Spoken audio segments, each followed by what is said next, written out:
साथियों, इस वीडियो में आप जानेंगे किसी भी ज़मीन प्लॉट से अवैध कब्जा हटवाने की संपूर्ण प्रक्रिया और यूपीआरसी सेक्शन 134 के बारे में। अत्याचारी की बेदखली यानी कि कोई व्यक्ति जिसकी ज़मीन नहीं है, आपकी ज़मीन पे गलत तरीके से, गलत बिना किसी हक के यदि उसने अगर कब्जा कर लिया है, तो ऐसी कंडीशन में उसे हटवाने की संपूर्ण प्रक्रिया और हटवाने के साथ साथ आपको कंपनसेशन जो है मुआवजा भी मिलेगा। और वो किस अनुसार मिलेगा, कितना मुआवजा मिल सकता है, प्रक्रिया क्या है, किस कोर्ट में चलेगी और कोर्ट के आदेशों के बारे में सब कुछ इस टॉपिक में आप समझेंगे। साथियों, एक चीज़ मैं और बता दूं आपको टॉपिक शुरू करने से पहले, यदि आप कोई लीगल एडवाइस लेना चाहते हैं या उत्तर प्रदेश में कोई प्रॉपर्टी खरीद रहे हैं, डॉक्यूमेंट्स चेक करवाना चाहते हैं तो करवा सकते हैं। कॉन्टैक्ट नंबर वीडियो की डिस्क्रिप्शन में आपको मिल जाएगा। साथियों, आते हैं अपने टॉपिक पर। साथियों, सबसे पहले मैं आपको बता दूं कि यदि आपका कोई प्लॉट है जिसका सेक्शन 80 नहीं हुआ है, या मान लीजिए आपकी कोई कृषि की ज़मीन है जिस पर किसी व्यक्ति ने किसी अंश पर या संपूर्ण अंश पर, पूरे भाग पर कब्जा कर लिया है, तो उसे हटवाने के लिए प्रावधान करती है यूपीआरसी सेक्शन 134। अब सेक्शन 134 क्या कहती है उसके बारे में विस्तार से जान लीजिए, वो कहती क्या है और ये प्रोसेस कहाँ पर होता है, क्या क्या इसमें प्रोसेस बाय प्रोसेस जो है स्टेप बाय स्टेप मैं आपको बताऊंगा। साथियों, फर्स्ट पॉइंट सेक्शन 134, बिना हक के यानी कि आपका हक नहीं है, आपका अधिकार नहीं है, भूमि के अध्यासी व्यक्तियों की बेदखली यानी कि जो भूमि पर कब्जा कर रखा है उन व्यक्तियों की बेदखली। ठीक है, क्या कहा गया है, जहां कोई व्यक्ति तत्समय प्रवर्त विधि के उपबंधों के अनुरूपता से अन्यथा ऐसे भूमिदर या आसामी की सहमति के बिना, यानी कि जिसकी जमीन है उसकी सहमति के बिना किसी भूमिदर या आसामी के जोत, ठीक है, उसके खेत पर या अंश पर या पूरी भूमि पर कब्जा रखता है, तो ऐसे संबंधित व्यक्ति भूमिदर या आसामी के वाद पर, यानी कि जब वो वाद लाएगा, जिसकी जमीन है वो वाद लाएगा, बेदखली का दायी होगा, यानी कि बेदखल किया जाएगा और विहित दरों से यानी कि निर्धारित दरों से उसका नुकसान, उसका कंपनसेशन जो है भाई एक तरह से कहते हैं हर्जाना, उसका भुगतान भी किया जाएगा। अभी मैं आपको बताऊंगा आगे कि उसका हर्जाना कैसे दिया जाएगा, कितना भुगतान किया जाएगा। अब इसमें क्या लगा है, उपधारा 1 के निर्दिष्ट भूमि संबंधित प्रत्येक वाद हेतु राज्य सरकार और ग्राम पंचायत अवश्य पक्षकार बनाए जाएंगे। देखिए साथियों, क्या है कि यदि आपकी ज़मीन पर कोई व्यक्ति ने कब्जा कर लिया है, आपकी बिना सहमति के भाई कब्जा है, आप कोर्ट जा रहे हैं तो सीधी सी बात बिना सहमति के, ठीक है, प्रतिकूल कब्जा और नहीं माना जाएगा। कई लोगों को भ्रम रहता है कि भाई मैं 12 साल से काबिज हूँ, 15 साल से काबिज हूँ, प्रतिकूल कब्जा हो जाएगा। नहीं है, मैं ऐसे तमाम कोर्ट्स के ऑर्डर आपको दे सकता हूँ जिसमें कोर्ट ने स्पष्ट कहा है कि अगर मान लीजिए जो आसामी है यानी कि जिसकी ज़मीन है उसकी सहमति के बिना, ठीक है, या उसकी जानकारी के बिना यदि आप जमीन पे कब्जा किए रहते हो तो ये प्रतिकूल कब्जा नहीं माना जाएगी, अवैध कब्जा माना जाएगा। ठीक है, आप कोई कब्जा किए हैं तो आपको जाना पड़ेगा सेक्शन 134 जो यूपीआरसी है इसकी आपको सहारा लेना पड़ेगा। अब साथियों, बात करेंगे मुआवजा के पीछे कि कितना आपको कंपनसेशन दिया जाता है, जुर्माना, जो व्यक्ति कब्जा किए हैं उसको कितना जुर्माना लगाया जा सकता है। उसके बाद में स्टेप बाय स्टेप इसके प्रोसेस के बारे में बताऊंगा कि कहाँ पे केस करें, कहाँ पे नोटिस, क्या।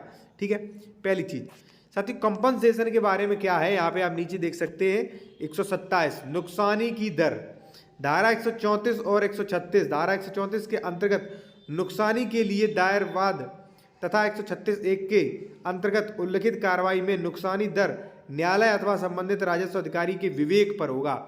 यानी कि जो भी व्यक्ति आपकी सुनवाई कर रहा है, जो न्यायाधीश आपकी सुनवाई कर रहा है, उसके विवेक पर निर्भर करता है भाई वो कितना जुर्माना लगाए। लेकिन इसमें एक कंडीशन भी है कि विवादित भूमि पर लागू कलेक्टर द्वारा निर्धारित सर्किल रेट, यानी कि सर्किल रेट चलता है प्रत्येक उसका, के अनुसार जो भी राशि है उसका 5% के प्रतिवर्ष 5% के हिसाब से कम जुर्माना नहीं लगा सकता है। यानी कि साथियों, मान लीजिए कोई 1 लाख की ज़मीन थी आपकी, कोई व्यक्ति 2 साल से कब्जा किए हुए है, तो सर्किल रेट कितना हुआ, 1 लाख, तो 1 लाख का 5% कितना हुआ, यानी कि 5,000, तो 5,000 रुपये प्रति साल के हिसाब से जुर्माना लगाया जाएगा। यदि ये संपत्ति 10 लाख की है तो 50,000 जुर्माना बनता है, ठीक है। यदि 1 करोड़ की है तो ये 5 लाख जुर्माना बनता है, ठीक है। इसी हिसाब से जुर्माना बढ़ता चला जाता है, ठीक है। अब आप जान गए कि आपको सेक्शन 134 की कार्रवाई करनी है, कितना मुआवजा मिलेगा, सब कुछ आप जान गए। अब साथियों सवाल आता है कि 134 की प्रक्रिया क्या है। तो देखिए, जब भी आपकी संपत्ति पर कोई कब्जा करता है, कृषि की ज़मीन पर या मान लीजिए प्लॉट्स की ज़मीन पर, किसी भी संपत्ति पर कोई कब्जा कर रहा है, तो साथियों सबसे पहले आप कोशिश कीजिए कि आप प्रशासनिक द्वारा उस कब्जे को हटवाएं। प्रशासनिक द्वारा कैसे? मान लीजिए लेखपाल हैं, एसडीएम हैं, या मान लीजिए तहसीलदार हैं, डीएम हैं, एसपी हैं, एसएचओ हैं, इनके थ्रू आप मदद लीजिए कि भाई फलाना व्यक्ति जो है वो मेरी ज़मीन पे कब्जा कर रहा है, इलीगल तरीके से कर रहा है, ठीक है। अगर मान लीजिए कार्रवाई नहीं होती है, हालांकि 100% साथियों कार्रवाई होगी, क्योंकि एंटी भूमाफिया पोर्टल भी अब तो दे दिया गया है।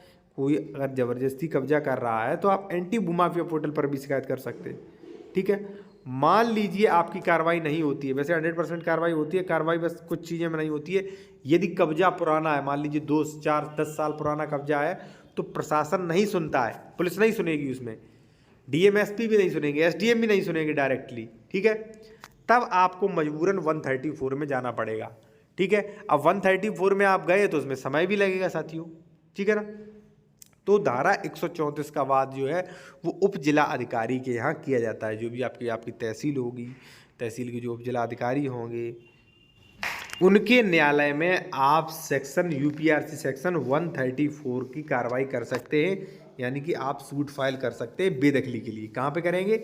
जो भी आपकी तहसील है, यानी कि जिस तहसील में आपकी ज़मीन पड़ती है उस तहसील में एसडीएम न्यायालय में आप सेक्शन 134 का वाद दायर करेंगे।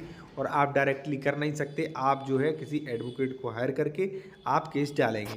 केस में 2 लोगों को आवश्यक रूप से पक्षकार बताया जाएगा, राज्य सरकार, ग्राम सभा, इन्हें अनिवार्य रूप से पक्षकार बनाया जाएगा। इसके अलावा कई लोगों का प्रश्न होता है कि अगर मान लीजिए मैं ये कार्रवाई करना चाहता हूँ तो हमें कौन कौन से डॉक्यूमेंट्स की ज़रूरत है। तो आपको जो भी आपका मान लीजिए टाइटल है, यानी कि जो भी आपकी ज़मीन ये नाम है, जैसे मान लीजिए खतौनी है, या मान लीजिए अगर मान लीजिए रजिस्ट्री से खरीदी थी तो रजिस्ट्री है, खतौनी है, ये चीज़ें, और जो व्यक्ति मान लीजिए कब्जा किया है लीगल तरीके से उस व्यक्ति का नाम, पता, निवास स्थान आपको पता होना चाहिए।